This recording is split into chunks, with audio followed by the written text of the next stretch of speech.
Hello and welcome to Stein TV. My name is Dr. Torsten Stein. I'm a chiropractor exclusively practicing the Gonstead system of chiropractic. And here is Stein TV, the show that will help you improve your health without decreasing your wealth. It's a free show. A long time ago I used to be a professional basketball player, and therefore I'm going to share a few hints and tips about stretching and exercising, etc. So let's get on with the show.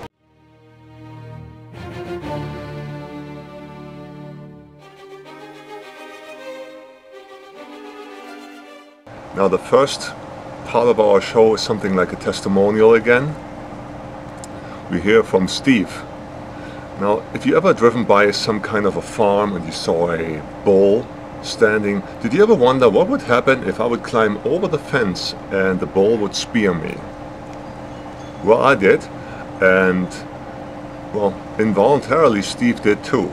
Let's hear his testimonial. The interesting part about that is he also took pictures of the bull alone. So we don't have any graphic pictures of what happened to him, but I got some pictures of the bull. The bull's name is Smiley, and apparently in one of the pictures you can almost see him smile. So Steve's not smiling when he thinks of what happened to him, so let's listen to his story. Hello, my name is Steve. I had an incident with a bull a while back. I was trimming the tree up on top of the fence and I slipped and fell over on the wrong side of the fence, where there happened to be a 1,200-pound Mexican bull standing there watching me. So the first thing I know is he came up to me and I tried to pet him, and I petted him on the nose, and he lowered his head down a little bit, and when he raised his head up, his horns slipped right underneath my belt and he picked me up, and the next thing I know I'm up on top of his head, and he started shaking his head like this, and I'm up there, and then he panicked. He had a heart attack because I'm up on top of him, and finally he threw me off.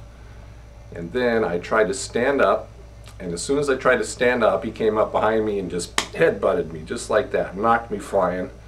Tried to stand up again, and he picked me up and he threw me about 10 feet in the air. Then he started really having fun with me after that. He did that about, I don't know, 6 or 7 times until I realized that I was going to get killed real quick. So I played dead, and the bull came up and he picked me up one more time, threw me up in the air, and I played dead again, and then he finally quit. He let me alone, and I realized what happened. Somebody distracted him, got his attention off of me, so I was able to crawl away from him and crawl over to the fence, and a couple guys lifted me over the fence and then called 911 and sent the ambulance. So when the ambulance got there, the paramedics, they saw that I was not breathing and I had holes all over my shirt, and I was just beat up really bad. It took me to the hospital. Ended up I had 2 broken ribs, a punctured lung, and about 3 gore holes where his horns stuck me. So I was in pretty bad shape.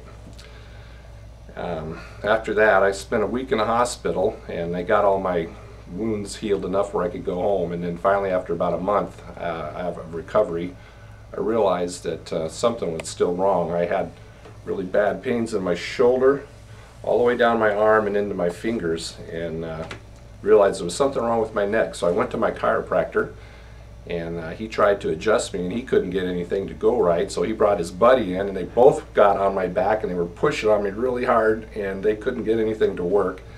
They said, "We can't fix you, sorry, go to a doctor." So I met somebody who knows Dr. Stein and got referred to him. I came to Dr. Stein, and he started working on my neck real gently, like right at first, and then after, I don't know, it must have taken a couple months, but I could tell something was getting better right from the beginning. I started not having as much pain in my shoulder, and then it finally was working its way down, and the pain in my fingers was going away. Oh, and I forgot to say, I did go to the hospital and got an MRI and found out I had a herniated disc, and of course my doctor said, "You need to get an operation." I said, "Okay, sure." And I came to Dr. Stein, and it took him a couple months, but he completely fixed it. It is no longer herniated, and it no longer gives me any trouble, and I feel great. I think that God was trying to send me a message by letting this bull attack me because it doesn't happen every day that you get something like this. But I think I kind of opened my eyes and realized that there's some changes that I needed to make, and especially after coming to see Dr. Stein and getting the healing from a Christian doctor, it did make me think a lot different about my spiritual life, and I've tried to put that to use in my daily life. That's a tough one. I'm glad he's better.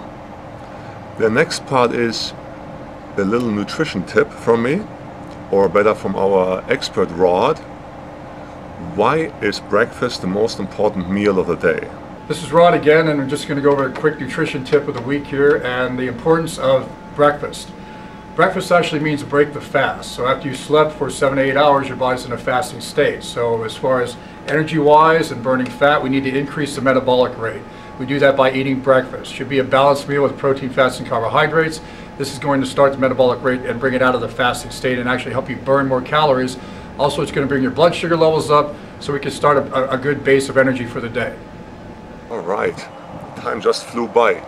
Next week we're going to have a nice, interesting show. Well, actually, I'm really excited about next week. My little brother Gerald, he's not that little, but he's only 6'9". But he's going to come and visit me from Germany.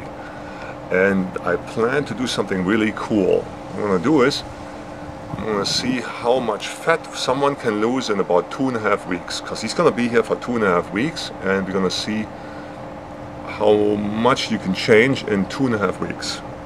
Is it possible to get six-pack abs in 2.5 weeks? I don't think it's possible. And he does want to have fun and eat here anyway, but what we're gonna do is I'm gonna take some before pictures when he comes, and then we're gonna have some after pictures, and we're gonna compare the before and after, and we're gonna do that probably 2 or 3 weeks after he is gone again, and then we'll see. So until then, stay healthy, and if you start any exercising, dietary, nutrition program, check with your primary care physician first, and have a great day. Take care, bye-bye.